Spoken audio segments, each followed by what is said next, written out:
వీళ్ళకి ఇష్టం వచ్చినట్టు దాడులు చేస్తున్నారు. అయినా ఎక్కడ ఎవడు భయపడకుండా ఆల్రెడీ సూట్ కేసులు సర్దుకొని పెట్టుకొని ఉండరు. ఎప్పుడు వచ్చి అరెస్ట్ చేస్తారో వీళ్ళు ఖచ్చితంగా ఏదో కారణంతో అరెస్ట్ చేయడానికి వస్తారు. వచ్చే ఏం భయపడాల్సిన అవసరం లేదు.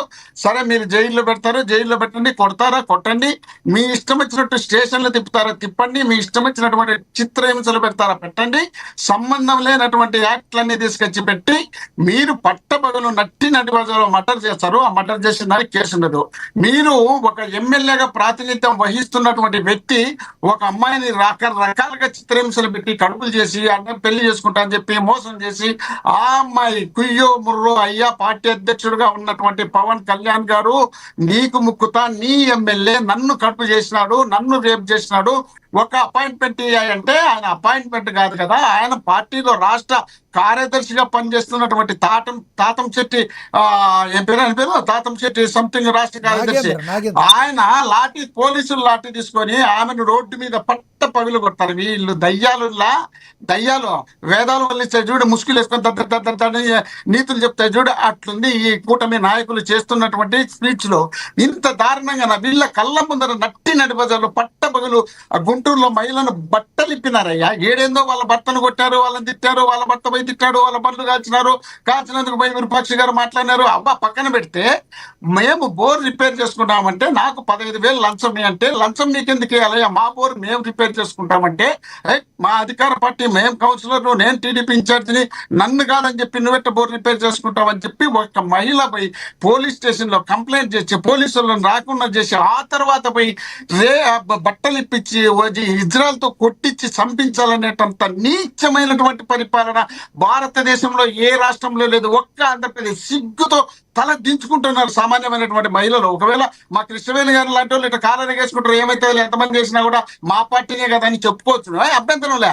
రాయల్ కిరణ్ మెత్త ఘనకార్యం చేసినటువంటి మీడియాలో మాట్లాడినటువంటి రాయల్ కిరణ్ మన కళ్ళ ముందర మనం చూడంగా ఎన్నో సార్లు కొద్దిసేపు ఆగమ్మా, నేను మాట్లాడలేదు కదా, మీరు మాట్లాడేప్పుడు నేను మాట్లాడలేదు కదా, కొద్దిసేపు ఆగండి. రాయల్ కిరణ్ అనే క్యాండిడేట్ ఎంత చిత్రహింసలు పెట్టాడు, ఎంత అనుభవించినానని చెప్పినాడు, ఎంతమంది మహిళలు లేదు నాకు కాదు, నేను రోజు మహిళలు చర్యలు తీసుకున్నారు, ఏం చర్యలు తీసుకున్నారు. మోహన్ రెడ్డి గారు ఒక చిన్న గ్యాప్ క్వశ్చన్. ఇప్పుడు అంబటి రాంబాబు గారి విషయం పక్కన పెడితే జోగి రమేష్ గారు కావచ్చు, లేదంటే విరూపాక్షి గారు కావచ్చు, అదేవిధంగా మొన్న జరిగిన సీదిరి అప్పలరాజు గారి విషయం కావచ్చు, ఇవన్నీ కూడా ప్రభుత్వం ఏం చేయకపోయినా దయచేసి మమ్మల్ని అరెస్ట్ చేయండి, మేమే ఏదో ఒక కేసుల్లో ఇరుక్కుంటాం అన్నట్టుగా ఒకరి తర్వాత ఒకళ్ళు వచ్చి ఎందుకు ఈ రకంగా ప్రవర్తిస్తున్నారు. ఇప్పుడు ఆయన ఒక డాక్టర్ గారు సీదిరి అప్పలరాజు గారు, ఆయన ఏం చేయాలి ఆయనకి తెలియదా అండి? అదేవిధంగా వాళ్ళ కోడలు గారు కేసు పెట్టారు. వీటికి ప్రభుత్వానికి ఏం సంబంధం అండి? వాళ్ళ మీద బురద జల్లడానికి ఇలా వైసీపీ నేతలు ఒక్కొక్కరుగా వచ్చి వాళ్లే జైలుకి వెళ్ళేటట్టుంటే ప్రభుత్వం ఏం చేస్తుంది లోపల పెట్టకుండా? జోగి రమేష్ గారు కోడలు కేసు పెట్టడానికి కూడా ప్రభుత్వమే కారణం అని చెప్తారండి. వాళ్ళ ఇంట్లో ఆయన మాట్లాడినండి, అదే అడిగా నేను, అదే చెప్తారు కృష్ణవేణి గారు. ఆయన కృష్ణవేణి గారు మాట్లాడేప్పుడు అవును కృష్ణవేణి గారు కాసేపు గారు ఆగండి. కృష్ణవేణి గారు మోహన్ గారు నోట్ చేసుకోండి, మళ్ళీ మాట్లాడారు. మీరు చిరంజీవికి వీరఫ్యాన్, పవన్ కళ్యాణ్ గారికి సంబంధం అది మీ ఇష్టం, మీ వ్యక్తిగతం.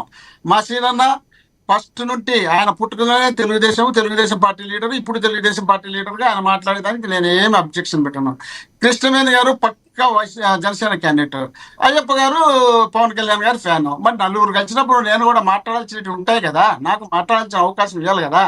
ఇప్పుడు మీరందరూ కలిసి కూడా ఒకే వేళకి తీసుకొచ్చున్నారు. ఇప్పుడు మీరు చెప్పినట్టు జోగి రమేష్ గారు ఎప్పుడు ఆయన మీద కోడలు కేసు పెట్టింది, కోడలు కేసు పెట్టకముందా ఇంటి మీద దాడులు చేసింది, పొగలు కొట్టింది, కాల్చింది, మొత్తం బండి దహనం చేసింది కోడలు పెట్టిన తర్వాతనా? ఆ కేసు సంబంధం ఉన్నదా? కోడలు కేసు పెడితే ఈ కేసులన్నీ మనం మాఫీ వైసీపీకి తలనొప్పి వచ్చింది, ఆయన మీద కేసులు పెట్టినప్పుడు ఆయన ఓట్లు పోలేదండి. కోడలు ఏవైతే కేసు పెట్టిందో ఈ రోజున అరే ఇంట్లో పరిస్థితి ఇంత దారుణంగా ఉంది, ఆయన ఇలాంటి పరిస్థితులు చేశాడని ప్రజలు అనుకుంటే ఇప్పుడు కదా జగన్మోహన్ రెడ్డికి అసలైన తలనొప్పి నేను అనేది. అది పాత జరిగిందని వదిలేయండి, అదేం జరిగింది అనేది.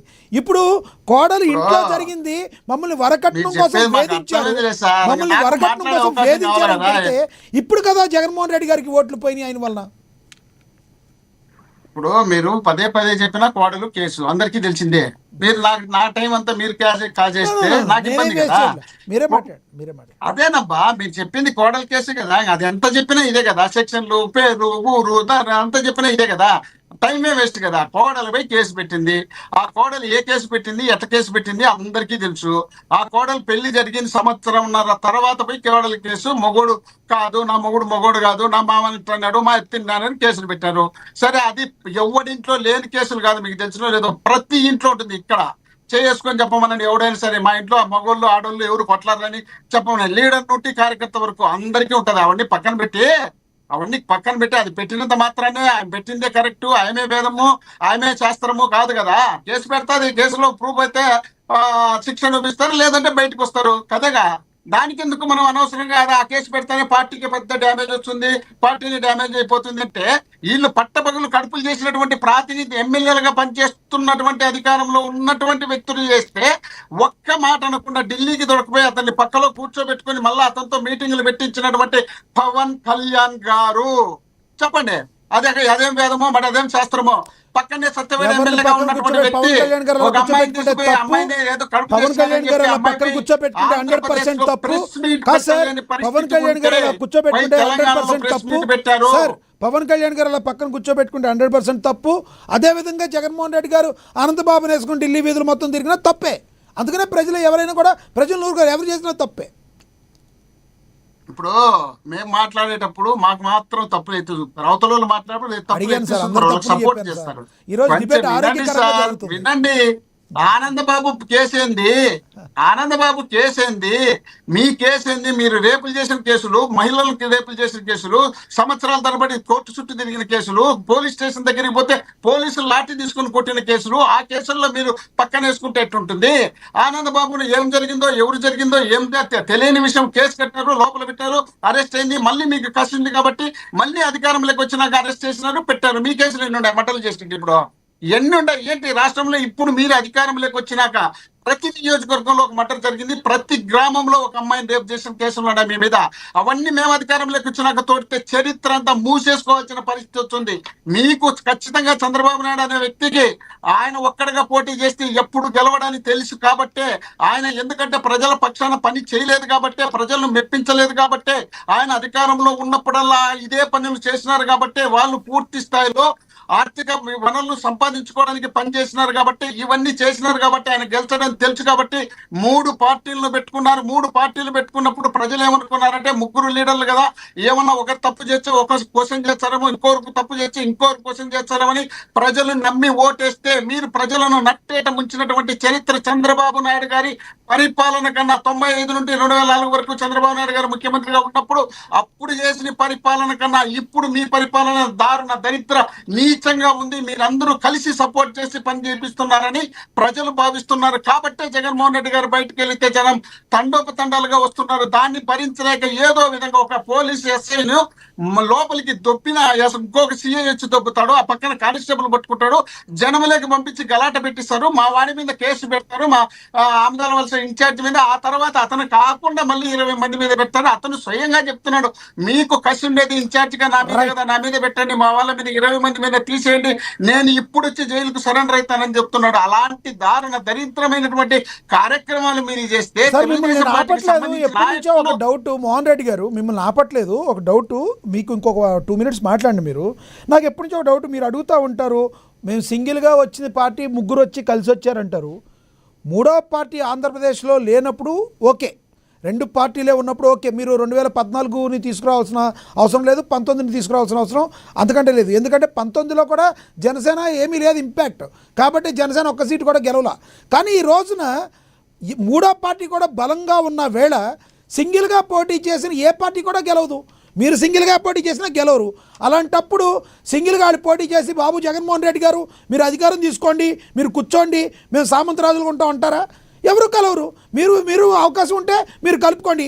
అవునన్నా కాదన్నా ఆంధ్రప్రదేశ్లో 3 రాజకీయ పార్టీలు ఉన్నాయి. ఇప్పుడు 3 రాజకీయ పార్టీలు బలంగా ఉన్న వేళ ఏ రాజకీయ పార్టీ సింగిల్గా పోటీ చేసినా గెలవదు అని అనేవాళ్ళు ఎక్కువ ఉన్నారు. ఏమంటారు మీరు? మీకు వయసు చిన్నది, మీకు అనుభవం కూడా తక్కువే, ఎందుకంటే మీరు ప్రెస్ పరంగా మీ అనుభవం మీకు ఉండొచ్చు, నేను కాదన్ను. కానీ రాష్ట్రంలో జరుగుతున్న పరిణామాలపైన మీకు మా ఇంత వయసు అయితే లేదు కదా, లేనప్పుడు మీకు పూర్తి స్థాయిలో అవగాహన కూడా ఉండకపోవచ్చు. అక్కడ ఎన్ని పార్టీలు కలిసినాయి అనేది కాదు ఇంపార్టెంట్, ఎంత పని చేసినారు ప్రజలకు అనేది ఇంపార్టెంట్. ఎంత పని చేసినారు, ఎన్ని అంత నేను పార్టీలు కాదు కలిసి కదా ఎంత సార్, పని మీరు చేసినారు. ఒక్క నిమిషం, మళ్ళీ మీరు కౌంటర్ ఇచ్చేట్లంగా అంత మీరు చెప్పింది ఏంటో కౌంటర్ కూర్చోనా? ఇవ్వలేదు సార్ నేను. ఎన్ని పార్టీలు మీరు కలిసి నన్ను ఎంత పని అంటారండి సార్. చేసినారు అనేది ఇంపార్టెంట్. మరి ఎట్లా విన్నారు సార్? జగన్మోహన్ రెడ్డి కొంచెం గారు, మీరు మాట్లాడినారు మీరు కదా, నా మీద అభియోగం చేశారు. మీకు తోచింది మీరు చెప్పినట్టు.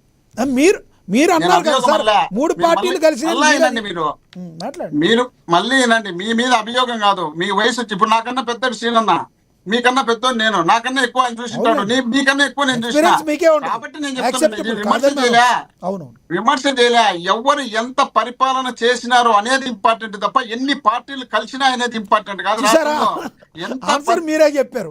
ఇప్పుడు దాకా 3 పార్టీలు కలిసి గొప్ప కాదని అన్న మీరు ఇప్పుడు చెప్తున్నా పరిపాలన ఎన్ని మీరు పార్టీలు అనేది అంటారా? మోహన్ ఏ, రెడ్డి మీకు అర్థం కాలేదు నేను చెప్పేది, మీకు అర్థం కాకుండా మీరు మాట్లాడుతాను. ఎన్ని పార్టీలు కలిసినా అనేది కాదు ఇంపార్టెంట్, ఎంత పని చేసినారు అనేది ఇంపార్టెంట్. 3 పార్టీలు కదా?